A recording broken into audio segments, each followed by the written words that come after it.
एक ठेकेदार ने कोई कार्य 150 दिन में समाप्त करने का ठेका लिया तथा 200 मजदूर काम पर लगा दिए, परंतु 50 दिन बाद ज्ञात हुआ कि कुल 1/4 कार्य पूर्ण हुआ है। समय पर कार्य समाप्त करने हेतु उसे कितने मजदूर और लगाने होंगे? बस यह कॉन्सेप्ट याद रख लो, जिंदगी भर मार नहीं खाओगे। कार्य W समानुपाती होता है PT, यानी जो कार्य होता है वो मेन पावर और क्षमता और समय के समानुपाती होता है। यानी एक साइड में अगर कार्य होगा दूसरी साइड में मेन पावर और समय रहेगा, और मेन पावर और समय एक दूसरे के व्युत्क्रमानुपाती होता है, इसलिए ये एक साइड में रहते हैं। तो इस लाइन को ध्यान से पढ़ना है, समझना है। 200 मजदूर काम पर लगा दिए, परंतु 50 दिन बाद ज्ञात हुआ कि कुल 1/4 कार्य पूर्ण हुआ है। तो 200 मजदूर 50 दिन तक कार्य करते हैं। तो 200 ये किया, 200 मजदूरों ने 50 दिन कार्य,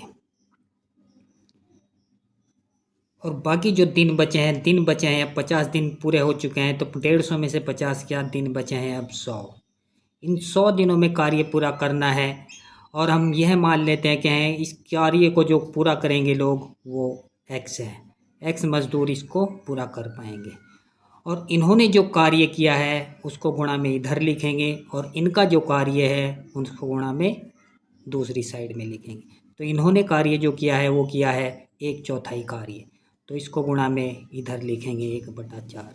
अब कार्य कितना बचा है? तो कार्य 1 था, 1 - 1/4, 1 - 1/4 गुणा में इधर लिखेंगे। अब इसका कैलकुलेशन करना है, इसको 2 बार काट दो, ये हो गया 100। 4 में से एक गया, 3/4, 3/4 गुणा में आएगा 100 और बराबर हो गया X/4। 4 से 4 गया तो X बराबर आ गया 300 दिन। तो कुल मजदूरों ने किया है ये कार्य 300 दिन। शेष मजदूर कितने बढ़े हैं इसमें? पहले 200 मजदूर थे, अब शेष बढ़े गए मजदूर होंगे 300 - 200 बराबर 100।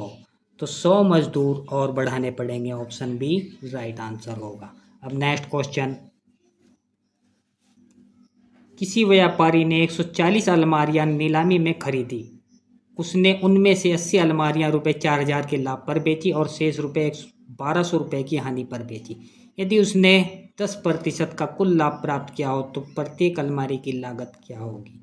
अब यहाँ पर हमको लास्ट में अंत में जो लिखा गया है 10% का कुल लाभ प्राप्त हो रहा है, तो हम लाभ ही देख लेते हैं कि कुल लाभ कितना है। 4,000 का लाभ है और 1,200 की हानि है, तो 4,000 में से 1,200 गया, बचा 2,800।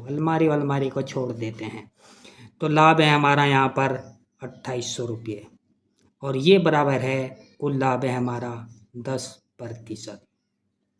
तो जब 10% 2,800 के बराबर है तो लागत मूल्य जो क्रय मूल्य होता है वो होता है 100%। तो 100% लागत मूल्य कितने के बराबर होगा ये निकालना है। तो 100% बराबर होगा 2,800 बटा 10% और गुणा में आएगा 100%। तो प्रतिशत से तो प्रतिशत कट जाएगा और एक जीरो से एक जीरो कट जाएगा, ये आ गया 28,000। ये जो 28,000 आया है ये कुल अलमारियों का मूल्य है। ये एक अलमारी का पूछ रहा है, तो प्रत्येक अलमारी का, एक अलमारी का निकालने के लिए 140 से इसको भाग कर देंगे बटा 140। एक जीरो से एक जीरो, 14 दूनी 28, आ जाएगा 200 रुपये। तो प्रत्येक अलमारी की लागत यानी कि क्रय मूल्य 200 रुपये होगा।